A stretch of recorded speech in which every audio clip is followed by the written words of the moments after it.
minutes. Thank you, Chair Comer, and I also thank Chair of this Select Subcommittee, Brad Winstrip, for holding this hearing and our witnesses for appearing here. I also want to say thank you very much for your support for local public health and your comments on local public health.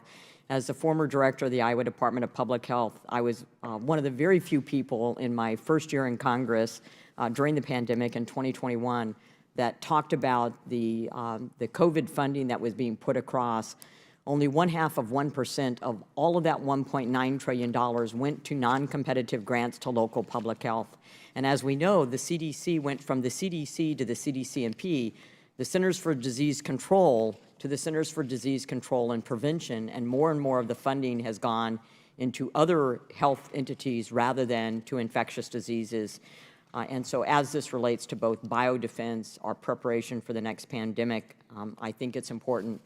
One of the things I've also talked about repetitively and why I was pleased that this select subcommittee was continued into this Congress was one of the rationale in my mind for knowing the origins of COVID-19 and continuing to investigate that and determine that. And I think it's unlikely now with evidence having been destroyed, we will. But the reason for that is internationally. Internationally, we have a vested interest, all communities, all countries, a vested interest in biolab safety. We know that there was biolab for research being done in a biosafety lab too. So we have a vested interest in putting out those standards for biosafety labs. Number two, disclosure. We have requirements for disclosure. They were not followed. And so there is an immediate disclosure 24 hours if you think that there's a virus or bacteria that could lead to a pandemic. So we have a vested interest in making sure that that is followed by all countries. And our international community needs to be part of that. And then three, the ethics of what research is being done. Whether or not gain-of-function research should be done, we had a temporary prohibition on funding that in the United States, and then that was waived. But too often I found in medicine that the research goes forward, and then after it's unleashed and there's a problem, then we start looking at the ethics of that. So the ethics of that research should be done concurrently and in parallel, in tandem. So thank you very much for being here. And thank you for your testimony. And I'm going to skip over some of the things that I was going to talk about because of the research component of this. And I'm just going to say, Allison Young, author of Pandora's Gambles, highlights many lab biosafety failures that have largely gone unnoticed, including one in my home state of Iowa. She describes the threat to suspend a USDA National Animal Disease Center's permit to work with dangerous pathogens in Ames, Iowa. And I've visited these facilities, and they're truly great facilities. But it had a failure to abide by regulations that are meant to prevent releases from wastewater systems. According to information from a FOIA request, the USDA National Animal Disease Center had 3 releases of wastewater that were potentially contaminated with select agent pathogens. The Select Agent Pathogen Program, by mistake, released an unredacted report of the 3 lab incidents, which occurred on June 5th, 2019 to April 16th, 2020, and May 3rd, 2020. None of these incidents were reported to the Iowa Department of Natural Resources, even though the incidents were considered as posing a risk to agriculture and public health.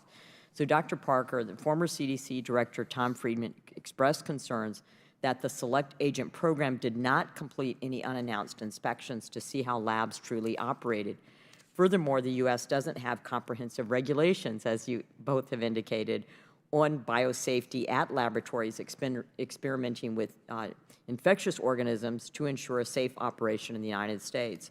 You state in your written testimony that you support an independent biorisk management federal authority and claim that such authority could consolidate the patchwork of current biosafety and biosecurity policies and regulations.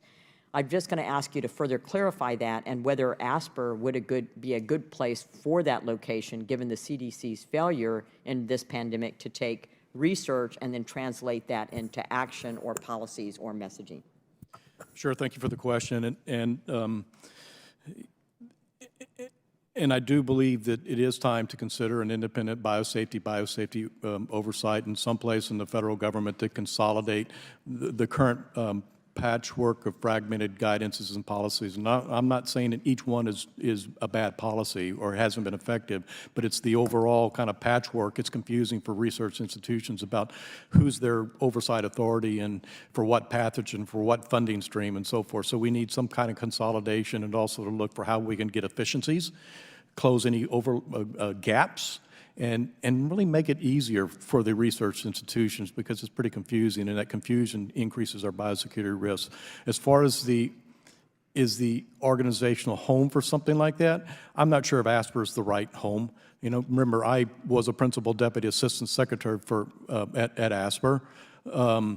You know, I'm not sure of the CDC. You know, actually, when the Federal Select Agent Program was first established, I think that decision had a lot of debate, and it was understood there's really no good place. At least in USDA, it's an APHIS, and APHIS is a regulatory agency. You know, and I think that is something to think about, is what is the right regulatory agency that has that culture, but you have to do it in a way that's going to still not stifle scientific innovation, and that's the challenge. How do you improve efficiencies in our current fragmented system and put it in the right regulatory structure without stifling innovation? And that's hard. Thank you very much. I'm sorry I went over. I yelled back.